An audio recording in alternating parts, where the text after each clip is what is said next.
हाय दोस्तों, नमस्कार। तो आज हम पढ़ते हैं रंगा सियार की कहानी। किसी जंगल में एक सियार रहता था।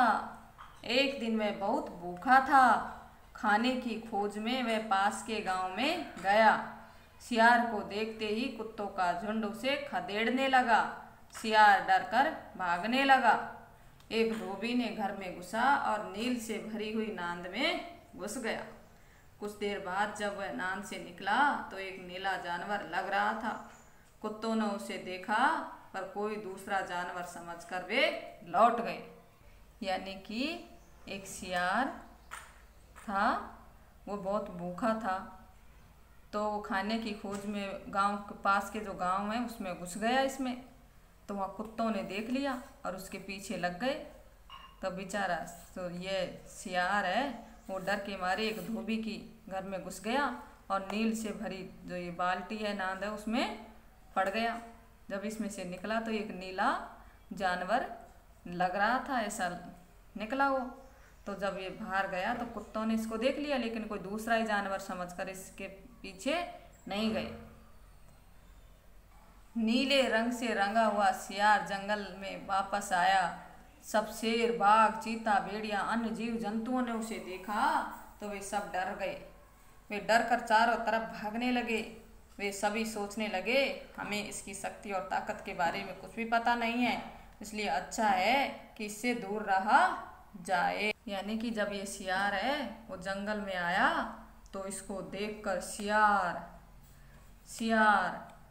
ये शेर, बाघ, सब जानवर, सब भालू वालू, सब जानवर इसको देखकर भागने लगे। ये सोच रहे थे, ये बोले कि भाई इसकी शक्ति का हमको पता नहीं है, ये नीला जानवर पता नहीं कहाँ से आ गया, तो हमको इससे दूर ही रहना चाहिए। जानवरों को डरा हुआ देखकर नीला सियार बोला, तुम लोग मुझसे डर कर क्यों भाग रहे हो? डरने की कोई ज़रूरत नहीं है। ईश्वर ने मुझसे कहा है कि इस जंगल के जानवरों का कोई राजा नहीं है, इसलिए उन्होंने मुझे तुम्हारे राजा के रूप में भेजा है। उन्होंने मेरा नाम काक्रुद्रुम रखा है और कहा है कि मैं तुम सबों का शासन करूं।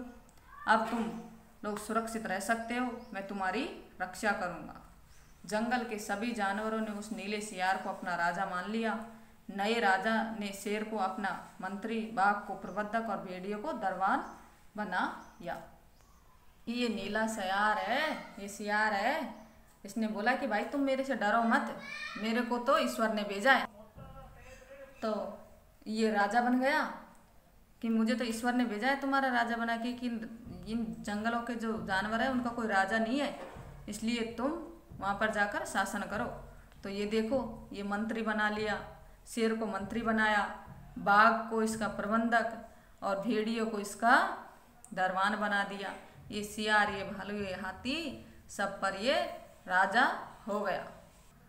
नए राजा ने सभी सियारों को जंगल से बाहर निकाल दिया। सियारों को तो सबसे बाहर निकाल दिया। शेर, बाघ, भेड़िया जानवरों का शिकार कर उसे राजा के भोजन में लिए लाने लगे।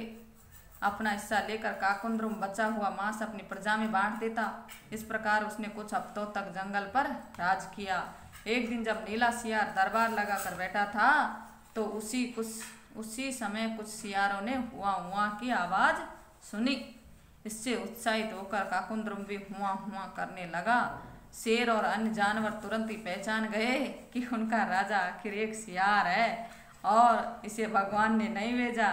वे सभी रंगे सियार पर टूट पड़े और उसे मार डाला।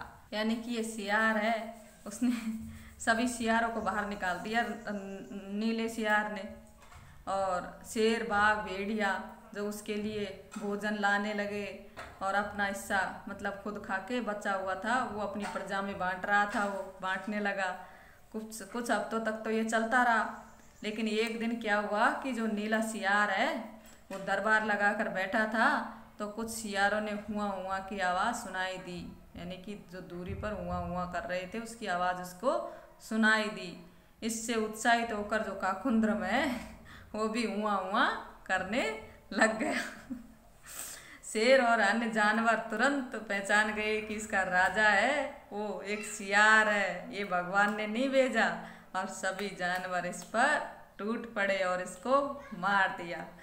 तो बच्चों, इससे हमको क्या शिक्षा मिलती है कि हम चाहे कैसे भी हो जाएं, लेकिन हमें अपनी प्रजाति को नहीं भूलना चाहिए। जो हम में है जन्मजात गुण, वो कभी भी उत्साहित हो सकता है।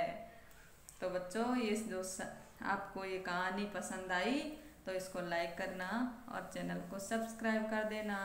ओके, बाय दोस्तों।